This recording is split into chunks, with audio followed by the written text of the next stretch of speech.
Welcome to കൈറാസ് kitchen. എല്ലാവർക്കും ഈ video ഇഷ്ടമായെങ്കിൽ please like, share and subscribe our channel. നമുക്ക് വളരെ സിമ്പിളായ ഒരു കുമിള് തോരൻ ഉണ്ടാക്കാം. വളരെ കുറച്ച് മാത്രം ചേരുവകൾ ചേർന്ന ഒരു കുമിള് തോരൻ.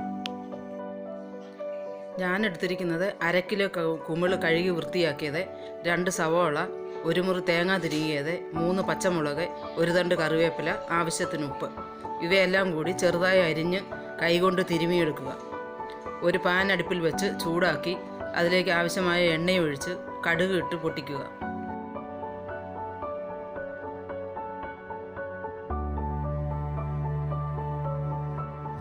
കടുക് പൊട്ടി വരുമ്പോൾ അതിലേക്ക് 1 തണ്ട് കറിവേപ്പില കൂടി ഇട്ട് പൊട്ടിച്ചെടുക്കുക.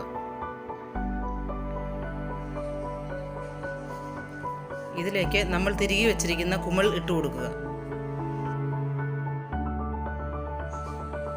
ഇത് സ്പൂണോ തവിയോ ഉപയോഗിച്ച് ലോ ഫ്ലെയിമിൽ വെച്ച് ഇളക്കി കൊടുക്കുക. അടച്ചു വെച്ചാൽ കുമിളിലെ വെള്ളം ഇറങ്ങുന്നതിനാൽ കഴിവതും ഇത് തുറന്നു വെച്ച് തന്നെ വേവിക്കുന്നതാണ് നല്ലത്.